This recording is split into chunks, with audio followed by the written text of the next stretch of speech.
what's his name? John. Oh, John Stamos. See, it's been so long since we've talked about this. I forgot his name. Yeah.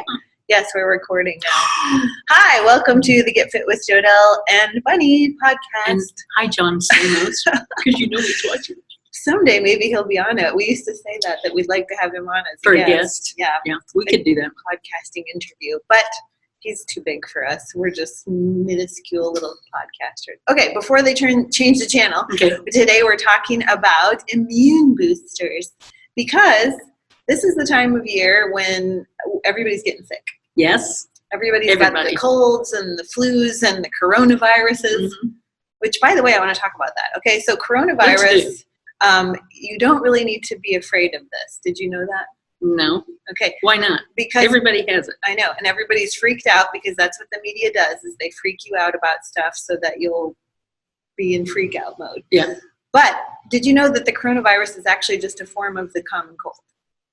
Oh, I did not know that. Yeah, if you look up the symptoms and if you do some research behind what it actually is, it's the same as like the common cold.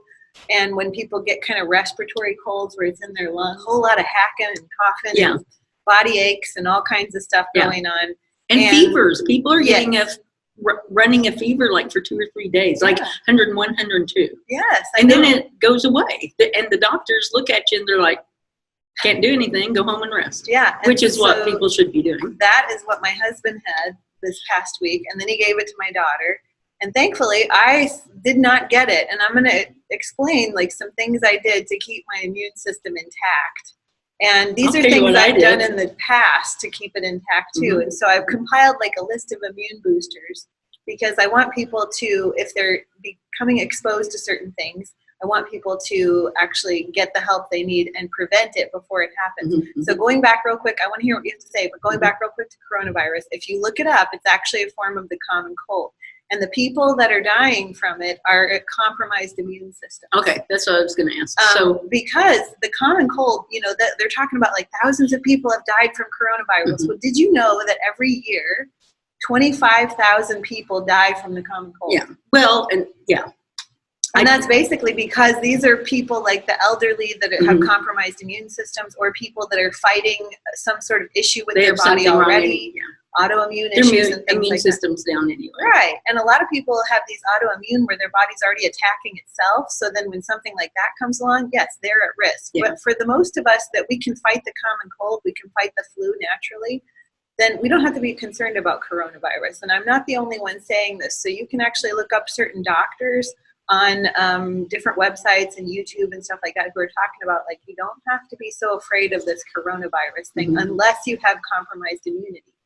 Then you do. But there are ways to boost your immunity, which we're going to talk about today, so that we can have a much better time adjusting to this cold and flu season. Because you don't want your world to stop. No. I mean, you know, everybody doesn't need to be locked in their houses. They still want to go out and do stuff. And I'm still going to travel, you know, like I love traveling and I know people that have been traveling and they didn't get coronavirus. So it's not something that we have to like be all up in arms about. It's just to boost your immune system, do the best you can.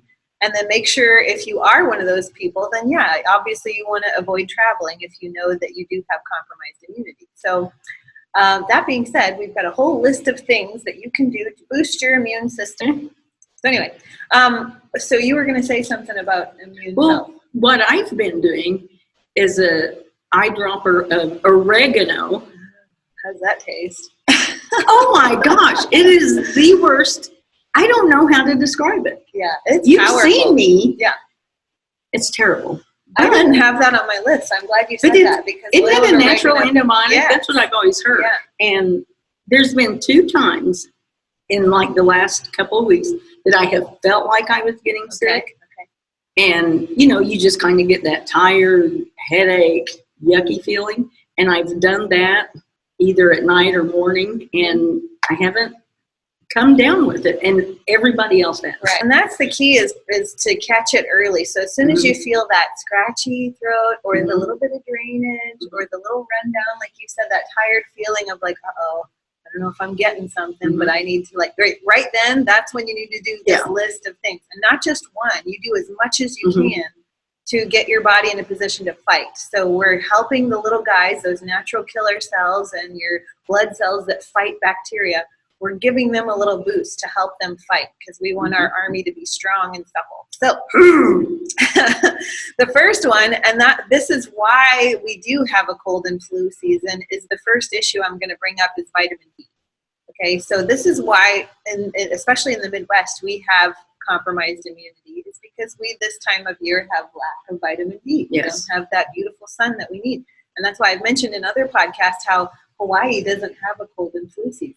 They don't have that because what are they constantly exposed to? Well, they're always in the sun. I know, and they're closer. They're closer to the sun too because of their position on the equator. Not fair. So tropical. I know. That's why I don't know why I wasn't born in Hawaii. I know. Yeah, I wasn't meant for misery. I don't know how I ended up here, but that's okay. I make the best of it, and I get outside. Like on those warm days, I'll just go sit outside on the ground, letting the sun get it on as much of me as I can. I even have this company called Cool Tan makes a tank top that you can get sun through. So you're outside, you're fully clothed, but you're actually getting sun through it. So that's a good idea. Yeah. And then you can also supplement with vitamin D. So there's plenty of great companies out there like Idea Labs, Georgie Dinkoff's company that has calcium. What's the name of it? You laugh at this every time, but his last name's Dinkoff. That is so, why can't I have a name like that? Dinkoff.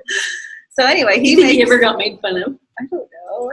He makes a vitamin D called Calcerol, and he makes another one that's Estroban. It has vitamin D and K, which do really well together because vitamin K helps D become more absorbable. And you can put it on topically, since we do make vitamin D in our skin, or you can take it under your tongue too. So that would be my first tip, is to make sure we get those vitamin D levels up. And the other way to do that is, like I've mentioned before, go to a tanning bed once a week and call the company that's your local town tanning bed place and ask them which of your beds have the highest UVB ratings, because that's how you're going to make the most vitamin D. And they'll tell you, they know. So, and if they don't, call somewhere else. So. But it's usually not the really intense beds. It's usually the beds that take a little bit longer. Those are the ones, at least in my case. So the people who own the tanning beds should be able to tell you which one. Yeah, like whatever tanning company is in your town, just call them and say which of your beds have the most vitamin D production or have the most UVB production. Okay. So, yeah, and that UVB. Yeah, and that is the best way if you don't want to take a supplement and you're in some place like the Midwest or northern states where you just don't get enough sunshine this time of year and you want to boost your vitamin D. That's one way to do it. Now, do you have to go every day? No, just once a week is enough so that we can mitigate some of the sun damage too. So. All right, then the next thing mitigate. We can't say get rid of. We have to say mitigate. Okay. The next thing I'm going to mention, you might really like this supplement, and this is one that's not talked about. Is it chocolate? I don't think that's going to boost your immunity, but it is tasty. Okay. Benfotiamine. So it's called benfotiamine, and it's a synthetic form of have anything to do a B vitamin. No, but his name is Ben. I know.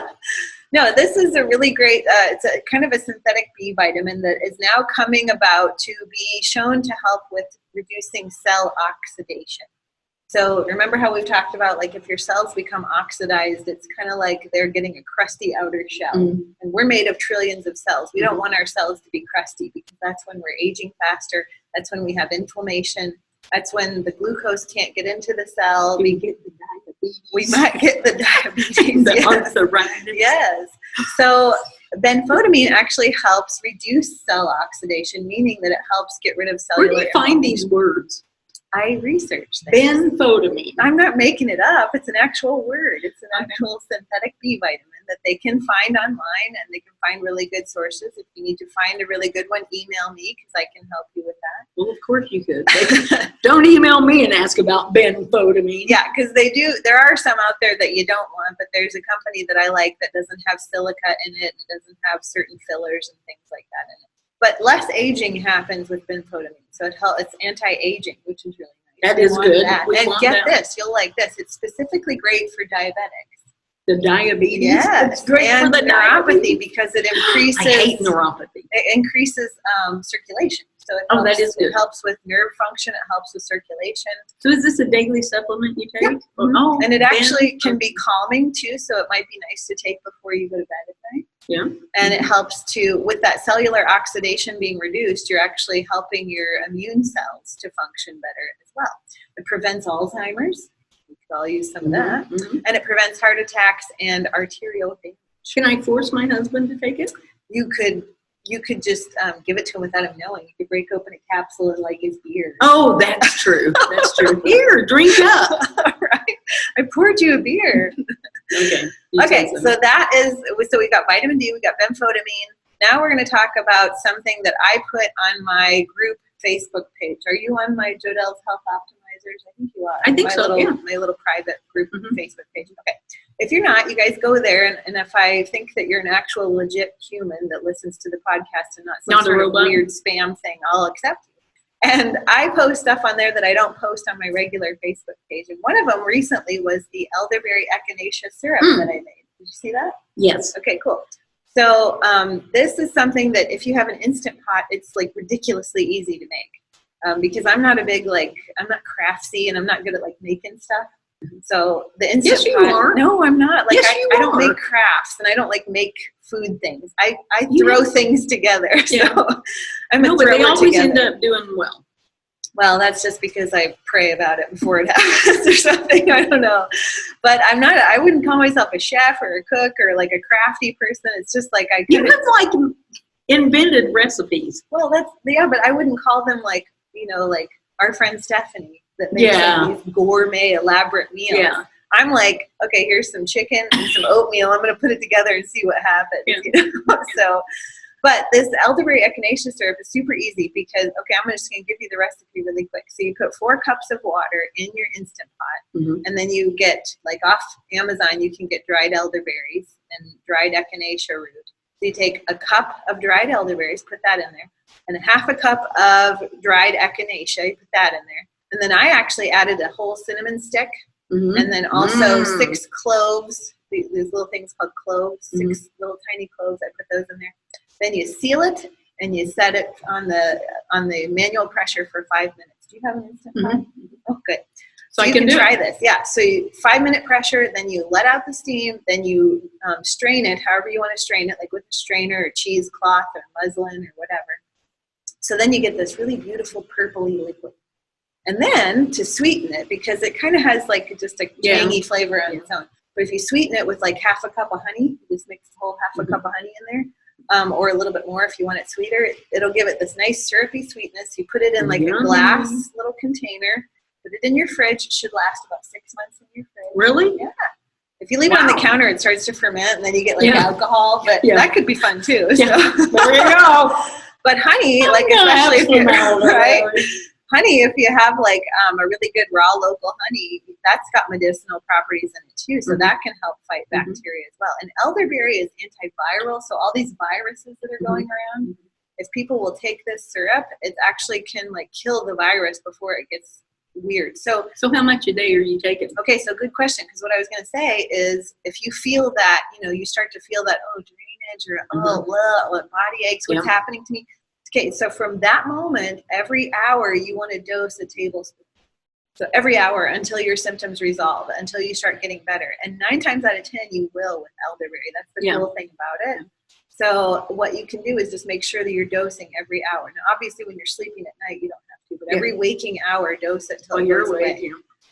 So I did that this whole past week when my husband was but anyway, he got better because I kept dousing him with different things. So that was beneficial. But I had to keep myself well because what he was dealing with was bad. He got sicker than I'd seen him in a long time. Did he have the fever and stuff? He had the fever, he had the body aches, and I'm I can't get this right now. So that was a couple of the things I did. So I doused myself with vitamin D. I took the benfotiamine, and then I did the elderberry syrup every hour. And I did it to my daughter too. So I think it kept hers from getting bad, but she still got it. Now, there was a time whenever she was starting to get sick, and I did the elderberry every hour, and she never got it. So coincidence, I don't know, but it did help. Now, the next thing. Well, it's not going to hurt anything. Yeah, I mean, what's the harm in boosting immunity even when you're fighting something? And I will say that when you get sick, that's not an indication that your body is weak or that that you're not as strong as other people. It actually is showing that your immune system is working. Mm-hmm. Okay, so when you get sick and you start fighting, that's a really good sign that you're actually healthy. Mm-hmm. It's the people that don't ever get sick that I kind of worry about, because that doesn't mean that they're not attacking the viruses. That means that their immune system is suppressed. And so they're coming in contact with this, and yeah, maybe they're not getting it, but that doesn't mean that they have a healthy immune system. I want people to get sick and be able to fight, okay? Because that actually, people to get sick. I mean, I don't want to get sick, and I don't want Yeah. people to get sick, but if you're going to get it, I want you to be able to fight it legitimately. So Isn't that why we get a fever too? yeah, They say, I mean, fever is to burn it out. You fever don't want to shows that- suppress the fever. right. You want to, Especially with people with little kids, do not give them Tylenol and suppress the fever. That's your body saying, hey, I'm doing what I'm supposed to do. I'm burning out the virus, or I'm burning out the bacteria or the pathogen. Mm-hmm.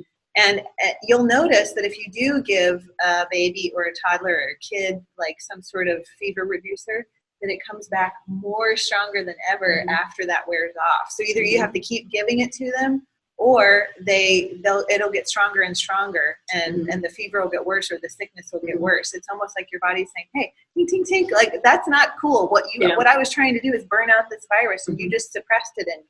Yeah. So let them have a little bit of a fever. It's okay. Even if they get up to 102, 103, they're fine. Like let their bodies fight. And actually, I'm reading this really old book that's fantastic. It's called Return to Nature, and it's from 1903. Yeah, this book is fantastic. were there books back then? I think so, because this one, the copyright says 1903. So anyway, what they say for a fever, the best thing to do is put them in a bottom bath, is what I call it. But in the book, they call it just a water bath. Yeah. But it's outside in like a trough of some sort, and you get them naked, and it's cool water, and you set their bottom in it. And it actually cools them from the core. So if they have a high fever, that's one of the best things you can do is just this outside light and air water bath. Yeah. Now this time of year, it might cool off really fast. It might get really upset. Yeah. So be that as it may, it's nice to try just in the summer, maybe just to cool them off. But I'm going to try it just for my daughter this summer. I just want to give her a bath outside. I used to do that last year, and ever since she's little, I just put her outside in the summer and let her take her bath in like these galvanized steel tubs. Yeah. Well, like, she can get sunshine, and she can pretend like she's swimming outside while she's getting a bath. So anyway, next supplement I want to recommend. I did a whole podcast on this with Georgie Ginkhoff, and it's called Methylene Blue. Okay.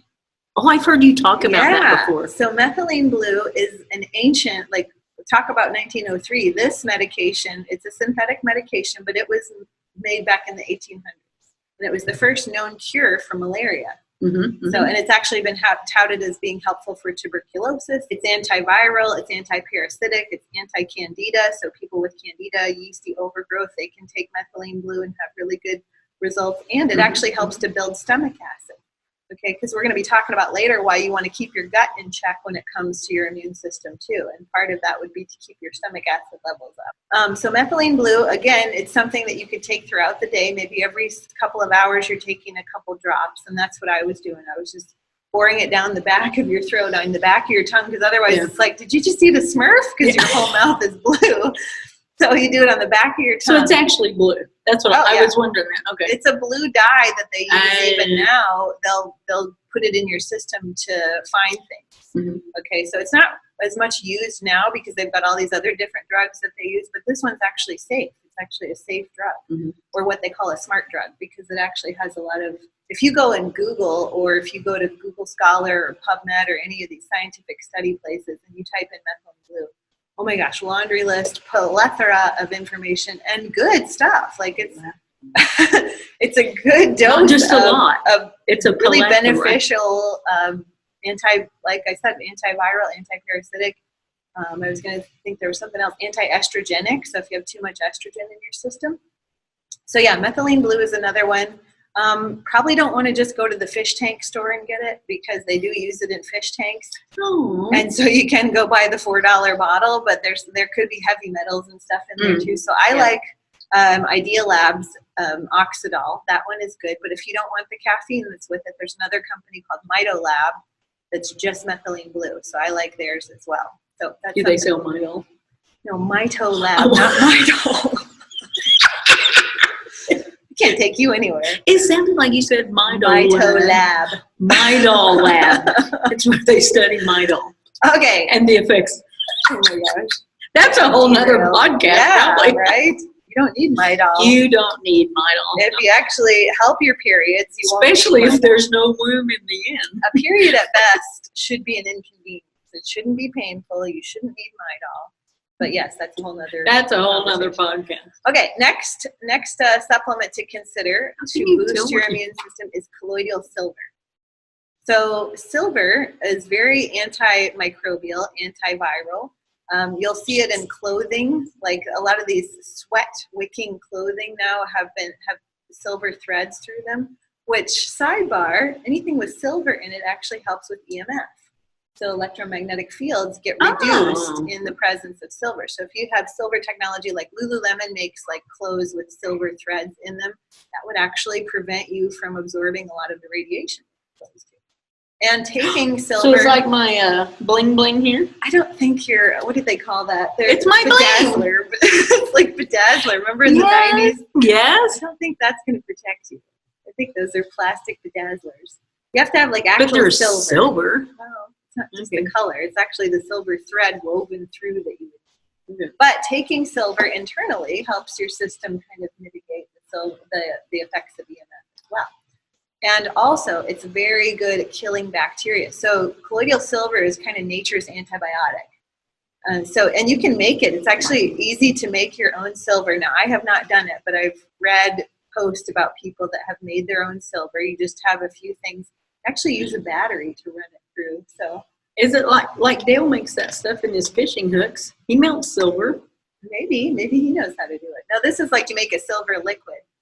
And then, or you can buy it. I mean, there's people that sell like silver nasal sprays and silver throat sprays and stuff like that. My tip for you is to find one that's 250 parts per million or higher. Because a lot of these, you'll go to the store and you'll see 10 parts per million silver. That's going to do nothing. But, I mean, are you talking about like a drop? You can get droppers. You can get like bottles of liquid that you take a spoonful up. You can get nasal sprays, anything like that. They even make topical silver like gels. So you can do that too. But for immune system. Like glitter? Yeah. I'm sure you could put glitter in it, but for internal immunity, I would recommend doing it like either a nasal spray or you can mix it with some of the elderberry syrup. I'm just getting a really funny picture. What are you thinking about? Because I'm thinking if you spray your nostrils with glitter. So the next one I wanted to mention is copper. Spraying copper in your nose is actually, it helps. We're going to look so cool. Okay, you should have seen me this past week. I had like a blue tongue and I'm snorting nasal sprays and I'm copper one, silver in the other. I got my spoonful of elderberry that's purple, so I had all these different colors going. But I was able to get through the week of being at home with the sickies and not get any of it. So, and that kind of explains flower childs back in the day before everybody got sick and stuff. Yeah, because nature provides plenty of resources that we don't need Mucinex and we don't need Tylenol and we don't need all of these things that dampen our natural immune functions. They enhance them. So our Creator has provided us with many different things and herbs and tinctures that we can make ourselves. Yeah, like the elderberry is kind of a tincture if you put it in a little tincture jar. I thought that was a muscle in your mouth. That's your sphincter. Oh my God. Oh, we're all over the place today. It's like Joey. Great, yeah. Okay.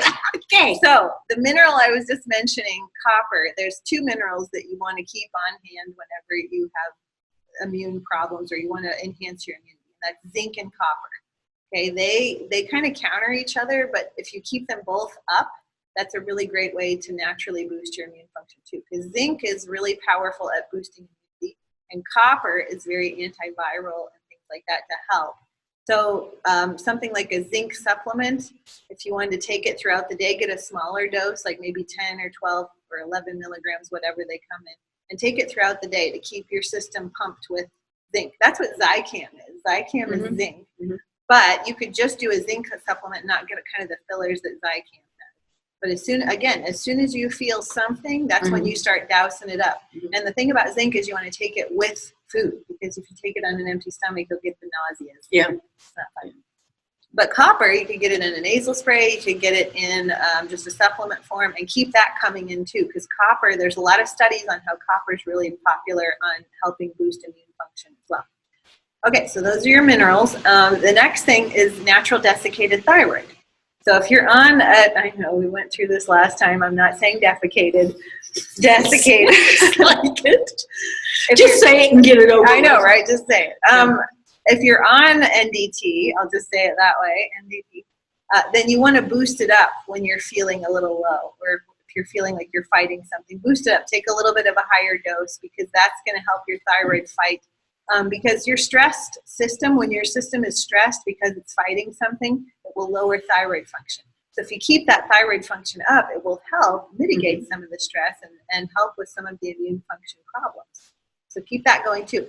Okay, next tip is Bifido. You like Yay, Bifido, I like Bifido, yeah. Yeah, so I'm not a huge probiotic person, but I like Bifido because it is the number one thing that we start off life with. So 70% of our gut should be made of Bifido, and you get that by coming down what Bunny calls the water slide, or by breastfeeding. So, but if you didn't come down the water slide, maybe you were C-section, or if you didn't breastfeed because maybe your mom was like, I'm so not breastfeeding in the 70s or whatever, or the 60s or whatever it was, then you want to get a good population by taking a Bifido supplement. So 80% of your immune system is in your gut. Okay, so if you get your gut right, then you're actually going to enhance your immune function that way too. And when my daughter's fighting something, or like this week when she was actually sick, I had her break open a capsule of Bifido, and she actually loved it. Like she'll break it open, pour it in her mouth, and she's like, can I have another one? It's like candy powder to her or something. So I have her do that because it's easier, some of it's probably getting destroyed in the stomach acid digestion process, but some of it is actually absorbed right into the bloodstream too. You can even do Bifido things topically for babies. Whenever I have clients that their baby has like a diaper rash, I'll have them put Bifido and coconut oil on their butt, and that can actually help kill some of the bad fungus. So Bifido is really powerful. The other probiotic that you kind of want to do with Bifido is Lactobacillus rhamnosus, and that's one that Can fights. You spell that? Well, Rhamnosus, like Rhamnosus, Rhamnosus. Yeah. So that one, if you can find it with combination of Bifidus bacteria, then those two are really going to help enhance your ability to fight colds and flu. And start early. I knew with that. all of these things, you want to start early. As soon as you fill it, start dousing yourself. Every couple hours, take that supplement, take that probiotic. So, okay, I hope people are getting some benefit off of this, because I'm telling you what, if you do all of these things, there's no way you're going to get sick. I was going to say, you can always, like what I do, I always rewind, because I'm like, what did she say? Yeah, okay, so the next one, so we've talked about minerals, we've talked about probiotics. Now let's talk about herbs. So there's certain herbs, we mentioned elderberry and echinacea in a syrup, but there's certain adaptogenic herbs, which means your system can adapt to the stress that it's under, be an immune system stress or something like that, like ashwagandha and astragalus and cordyceps, which is a mushroom. These three adaptogenic herbs can actually help your body when it's under the stress of immune compromised situation, to be able to amp up and give you more energy to fight, or dampen down if you're too amped up and calm you down. So it adapts to the situation that you're in. They also work for things like if you have a high cortisol or low cortisol, people that have stress issues, taking adaptogens are really good because they help your system adapt. I'm still stuck on the word gonda. Ashwagandha. What was it you said? Ashwagandha. Ashwagandha. Yeah. It's like I think the Indian Beatles herb. went and saw him in the 60s. That would be Gandhi or something. That was the Maharishi or something. Oh, okay. But I think Gonda was there. Gandhi. I think John Lennon met Gonda. Gandhi. No! Mahatma Gandhi. Did he really meet him? No, I have no idea. I wish I could have met John. Mahatma Gandhi. I would have wanted to meet John Lennon. Yeah, maybe someday. I know. And Paul McCartney.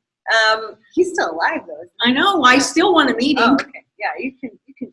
We'll I find hope him. so. I know. We'll find him. Let's go. Now, those are herbs to take, and you'd want to take them maybe morning and night when you're dealing with something, or in general, if you feel like your system is overtly stressed and you want to calm it down or amp it up, vice versa, whatever your body needs. These are something you want to take morning and night. They can help with sleep, but they can also help with energy production in the day. It's basically whatever your body needs, it's going to adapt to that. Mm-hmm. So those are some of the supplements. Now let's move towards some lifestyle things or some things you can do to boost your immunity without a supplement regimen. Okay, so grounding. We are on a grounding mat right now. And grounding calms the stress response in your body and helps your immune system fight. When you're grounded, you're going to be much more able to fight the bacteria and the viruses that you're under. I had my daughter, now this is before this past week when she actually did come down with the cold. But prior to that, right when we first got her a grounding mat, she started to get a little, I could tell she was just not right. So I had her go right to bed, sleep on the grounding mat. She woke up the next day completely fine. So I don't know, call it coincidence or not, but I definitely think it wasn't coincidence based on her demeanor and based on how she reacted to being grounded all night long for one of the first times because she had just gotten that. So explain the grounding mat. They can get it and you can actually sleep on one, right? Because they make it, I looked it up, they make them different sizes. So there's one you can actually put in your bed. And I think they have a single and a double, or they have a full size, whatever. And then you can get the little one that you just have. Yeah, so I just tell people to start with the little one because then you can take it places. Put it in your bed, but then when you leave the next day, roll it up and put it in your bag and take it with you to work. Put your feet under it at work or put your hands under it at your computer desk. Oh, that's a good idea. So you don't, as long as you're on something that's grounded, it doesn't have to be a full bed sheet. So if you just a small mat. Do you sleep with this one? Yeah, I have several different ones. But do you put it if you have a small one, would you put it under your feet or under your head? It depends on what skin you have exposed. I just sleep in a tank top and shorts, and so my arms could be on it or my legs could be on it. But some of my clients, they sleep with the full Monty of clothing, where it's I don't know how you could sleep with long pajama pants and a long pajama top, but I couldn't do that. But they do because they're kind of cold. They're working on their thyroid. They're trying to get warmer. But in the meantime, the only exposure they have is their feet. So they'll put it underneath their feet. So, and then some people even will, because they sleep with socks too. Some of these people sleep with socks on. So they'll put it underneath their head to where maybe their neck's going to be positioned on it, but everything else is covered. As long as you have some sort of skin touching it, you're grounded. Okay. And, as far as grounding an inflamed part of the body, let's say you have hip pain, you actually will do yourself a service by grounding right where that pain is. Because while the body will become grounded all throughout after about 30 or 45 minutes, it does take some time for the entire system to get grounded if it's on your feet and it's your hip that's in pain. So just for reasons of chronic inflammation in a certain area, ground that area. They even have patches now. You can put patches on where you have pain. So that can help. Cool. Yeah, they have, that same company has belly bands. So for people that have gut issues and maybe they want to calm down gut inflammation, they can put a belly band on and ground their belly. So that could be good for immune system boosting too, since 80% of our immune system's in our gut. So grounding is really important. If you feel like you're coming down with something, either spend time outside in the sun, get some vitamin D, get some grounding, or put yourself on a grounding mat. There was one day that we had redone our counters, and so we had concrete counters. Well, the people that had done it, they did a really nice job, but my whole house was full of concrete dust. Yeah. And so I went to clean it, and I started getting respiratory. I could tell that I probably should have worn a mask because my lungs were being concreted. So I should have learned my lesson, but I didn't. And so I spent the next day grounded just to help myself fight. And I really think that it helped because I could tell that this was going to be a bad respiratory something coming on. But I was able to calm my body down and let it kind of fight and get rid of stuff. And it seemed to help me. So I don't know. It could be coincidence, or it could be the fact that grounding actually does calm that cortisol response in your body so that your immune system can fight. Next, did you know that we make our own most powerful antioxidant? No. And do you have any idea what that might be? But we have to make it ourselves. So you don't want to really take it exogenously. You can, but it's not the best. Exogenous. Out of the body. Endogenously is inside the body. No, it's not urine. It's melatonin. Yeah. So you want to make your own melatonin, and that's your most powerful antioxidant in the body. Meaning that if you make your own melatonin and you're fighting something, you're going to fight a lot better, which is why sleep is sometimes the best medicine, just to get a good night's sleep. Well, by being grounded, that calms your nervous system to where you're going to make a little more melatonin than you normally would. But you can't do that unless you get dark. Meaning that blue blocking glasses are really your best friend when you're trying to amp up your immune system. So we make serotonin based on the sunlight during the day, and we will only release it and convert it to melatonin at night if we get dark. If we keep seeing blue light and fluorescent light at night and light of the TV and light of our devices, then our body's like, well, don't release any melatonin. Just keep holding on to the melatonin you have and don't release it because it's not night yet. So we're tricking our bodies. So what we need to do is tell our body, no, this is night. I've got my blue blockers on. I've covered up my skin while I'm in the house if there's lights on and stuff like that, so that I start converting that serotonin to melatonin. And then you have this powerful antioxidant that not only helps you sleep and fight, but also the melatonin is that antioxidant that helps reduce that cellular damage from the virus or pathogen or whatever it is. Make sense? Yeah. Okay, you're kind of speechless on that one. Well, I really, that's not a good subject with me. I know, I don't you struggle with sleep. But do you wear your blue blockers? Not very, but I do have, my phone is like on an automatic go to the night mode. It doesn't matter. Night shift's not strong enough.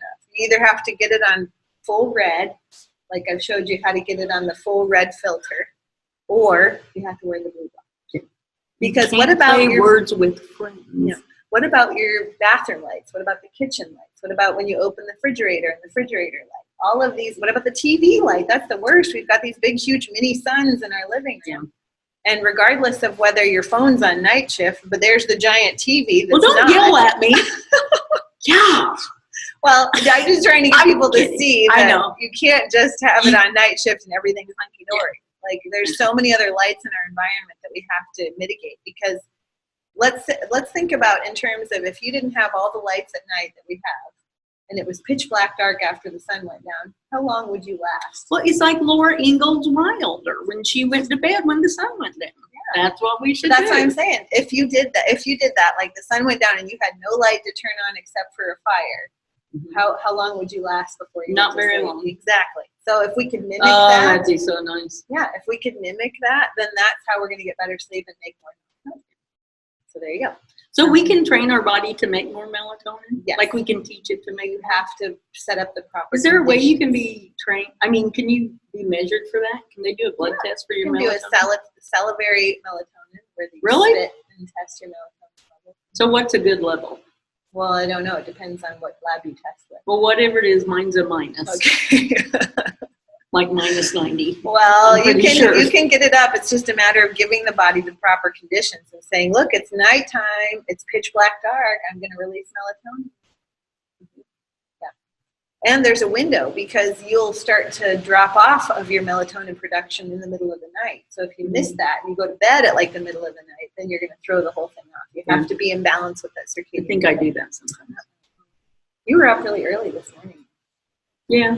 Because you texted me earlier than normal. See, and that's the thing, is I got like 4 hours of sleep. Oh, don't tell me that. I know! Could that be why I'm tired? Mm-hmm. But I couldn't go to sleep last night. Okay, the next thing you can do for your sleep is a red light. So if you could change the bulbs in your house to where not the red light district, but if you change the bulbs in your house to where you're turning on red light at night, like firelight is red light, okay?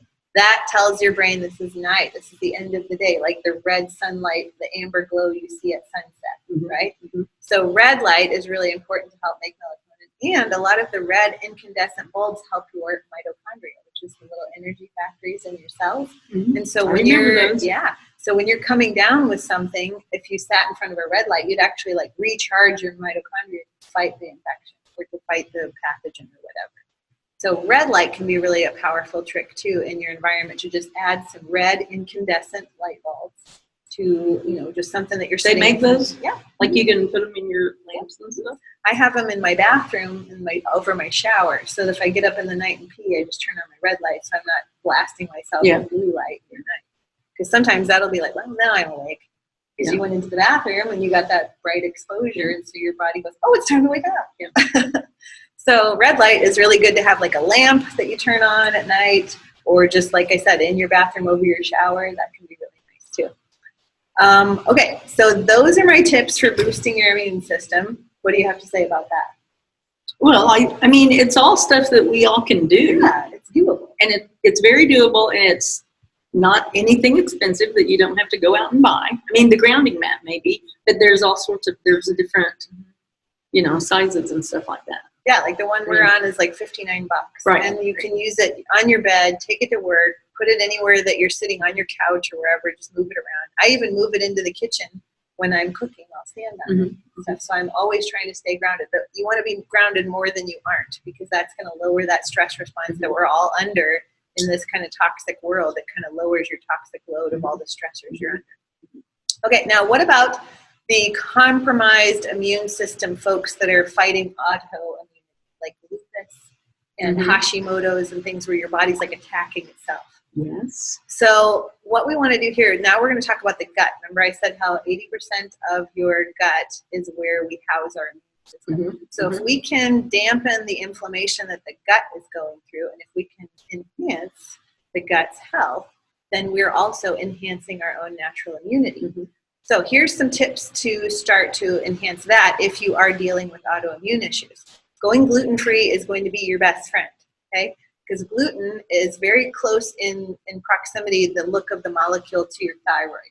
And that's why a lot of people that have compromised thyroids or Hashimoto's, where their body's attacking their thyroid, it's because your body saw gluten and goes, ooh, I don't like that, and tag anything that looks like that for destruction, meaning that your thyroid looks very similar to that. So your body starts to attack anything that looks like it, meaning your thyroid. So if you can get rid of gluten, then your body will stop being on the attack. Okay, and gluten can be very damaging to the thyroid in general. It can just be like it's a protein that kind of isn't great for thyroid production. It's kind of anti-thyroid. Gluten can cause leaky gut, to where you're taking in vitamins and minerals and they're leaking out. You're taking in food and they're undigested, so the undigested food particles go into the bloodstream and cause food allergies. No. And there is no human that digests gluten. It either passes through you undetected and it's not harming you, or in my case, like celiac or someone with a gluten intolerance, which many of us are, it actually does cause inflammation in the gut. IBS, IBD, Crohn's, colitis, all of these things can be a result of having a gluten intolerance. So going gluten-free, you calm the inflammation in the gut, and your immune system goes, yay, I can function normally now. Okay? And it's not hard, because things like your potatoes, your rice, your fruits, your vegetables, those are all naturally gluten-free. So it doesn't have to be gluten-free breads and gluten-free pastas. Can we go get some potatoes and vegetables right now? It's kind of hungry. I made a melon salad today. So I had honeydew and cantaloupe and mango. So that was tasty. Good. Yeah. Even in the dead of winter, it just brings me happiness. Yeah. A little bit of fruit. Okay, and then avoiding PUFA. So we've talked about polyunsaturated fatty acids. PUFA? Yes. PUFAs make you puffy. That's what you want to remember. And especially in your gut, and it'll cause inflammation. So these PUFAs, like margarine, soybean oil, when you eat out, you eat fast food, generally they're cooking it in vegetable or soybean oil. So avoid eating out, basically. And then avoid your like Wessons, your Mazzolas, your vegetable oils, your peanut oils and stuff like that. Those are polyunsaturated fats that really can wreak havoc on not only your gut, but also your thyroid. Okay, so just switching from PUFAs to more of saturated fats like coconut oil is really soothing to a damaged gut. So if you can start to cook with coconut oil, and it doesn't have to be the unrefined, extra virgin oil or whatever. It can be like refined, low-anna, cheap, $3 coconut oil at Walmart, but even that will be soothing to the gut and has a lot of good properties to it. It's anti-candida, antifungal, anti-parasitic. So anytime I have somebody with gut issues, I want them to take as many coconut products as they can. Coconut milk, coconut butter is like the kind of the pasty peanut buttery part of the coconut, so that's really nice too. You were going to say something. No, I forgot what it was. Slept. I had a thought. Okay. But it left. Yeah. Okay. Avoiding nuts and seeds, unfortunately, is another thing we have to talk about with the gut. I don't think that's fair. I'm sorry. When you have gut issues, that's the truth. Because like I mentioned with these colon doctors that have informed me that the worst guts they've seen are the vegans that eat the nuts and the seeds, and they don't break them down properly. And they're causing perforations in the gut because they're little shards of nuts and seeds and things that rip and tear. You know, why do they tell people with diverticulitis not to have like little sesame seeds? Yeah, because they don't digest properly. Yeah. So switch to macadamias, which have a really nice taste, and macadamia butter and coconut butter, because those are monounsaturated and the coconut's saturated. And those are less gas promoting, you'll find. A lot of nuts and seeds can promote gas, or legumes. Peanuts are legumes. Beans, those are gas promoting. Anything that causes gas in the colon is going to make endotoxin, which is like the really toxic gas, the farts and bacteria that come out of your bacteria. And then they can leach into your tissues, they can cause malabsorption issues, and they can cause a reduced thyroid. They can cause reduced immune function. Okay, so anytime that you can stop the gas and bloating, you're stopping a lot of the endotoxin production. So any foods that cause you that, all of that, weed them out. Yeah, all of that you're talking about. I mean, it makes you uncomfortable. It hurts. Yeah. It's, so yeah, if you can do without that, that's good. And people with mood issues, like they have like agitation and irritation, you definitely don't want to make more endotoxin because you'll make more serotonin, which can make you agitated. And if you have too high of serotonin, like a ticking clock drives you nuts, and everybody in your house drives you nuts, and it just gives you like this low mood, agitated mood all the time. So you want to make sure that your gut's in check. That happens to me when I don't eat any nuts. Well, I think if you'll swap to the safer nuts, you'll find that you'll feel. What are the safer nuts? I just told you. Okay. Macadamias and coconuts. You could eat some coconut meat or some coconut butter. Coconut meat? Yeah, the meat of the flesh. Oh, the coconut. It's like, what meat is made out of coconut? Oh, it's so good. It's so tasty. I mean, I'm picturing feel like you're on a tropical beach somewhere. Yeah, it does. I like it. And coconut water, that's a really great soothing thing for the gut, and really great post-workout to replenish your electrolytes. Okay. So anything like a lot of raw vegetables and raw salads, those are going to cause gas and bloating too. So crowd those out for a while and just do a lot of well-cooked vegetables with some butter on there or some cheese. And that way it'll calm your gut system down. If you've had a lot of gas and bloating and digestive issues, the best thing you can do is let your digestive system rest for a while. Do your bone broths, do well-cooked vegetables, do easy-to-digest meats and things like that, and just let everything calm down. Not only will you make less endotoxins, but you'll also enhance your immune function in the gut as well. Now, what about, I thought, like black beans? So we don't have those? Well, I mean, if they don't affect you, then that can be okay, as long as they're not overdone. But many people find that beans in general just cause a lot of gas. But aren't the black beans, like those are the least, they haven't been processed very much, or not necessarily. It just depends on where they come from. But I will say that probably the safer of all of the legumes is like a black-eyed pea, or a garbanzo bean. They're going to be lower in oxalates too, and those are the things we talked about that cause a crystal buildup in the body, the kidney stones and stuff like that. So, those are bad. Those are bad. Yeah. No.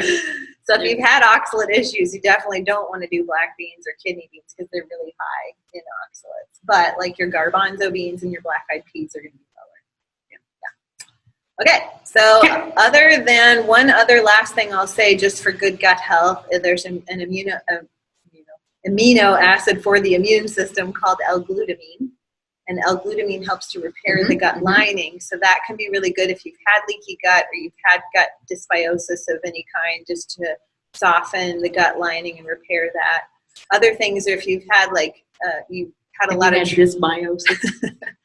Do you know if you've had this? Well, that's like if they've had bacteria that's grown in the wrong places. Like you're not supposed to have any bacteria in your small intestine. It's supposed to be down. I know, but who knows if they have dysbiosis? Oh, you know. You do? Yeah. If you're burping and farting right after a meal, or if you have like upper digestive issues. Okay, wait, are we just talking about men or? Okay. No. So even a woman can have dysbiosis? Small intestinal bacterial overgrowth.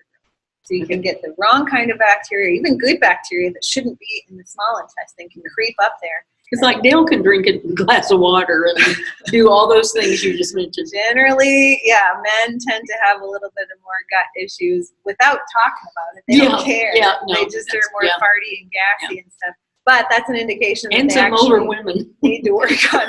But men don't care. No, they don't care. They're like, my husband's like that. Yeah. He doesn't care if he farts. It's funny to him. Yeah. And I'm like, they're like, well, I can't hold it in. It's going to make their stomach hurt. My dad had a fart chair. Yeah, we had this yellow, like, spinny chair, and every time you sat in it, it would, like, go, and his farts that over the years had accumulated would come out. And so we'd have guests come over, and we're like, don't sit in the, and they sit down, and they're like, what is that smell? Like, that's years of my dad's behaviors. So, yeah. Lord. We got rid of that and fumigated it, obviously. Yeah. So.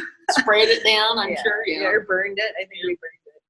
So anyway, that's the end of our podcast for those of you that are still watching after all of that. Okay, so boost your immune system with those tips. Go back and re-listen to this. Take notes. You've got that elderberry recipe in there. The bottom line is, as soon as you feel something, do as many of these suggestions as possible, and I bet you can fight it. Mm-hmm, mm-hmm. And you won't be attacked by the coronavirus either. So boost your immune system if you're going to fly, and do the best you can. Bottom line, Bob's your uncle. Okay. Bye! We'll see you next time.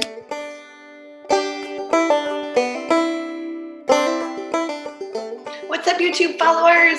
Just a quick promo code for you of my show sponsor, dropandfbomb.com. You can get healthy oil packets like coconut oil, MCT oil, and their little pork sticks, salt and pepper pork sticks, no hormones, no nitrates, no artificial anything. Just really great ingredients that are quick and easy and on the go. Use my code GETFIT, GETFIT, to save 10%. And go to dropandfbomb.com today to get your packets of on-the-go convenient foods, healthy convenient foods. And it's a healthy way to drop an F-bomb today.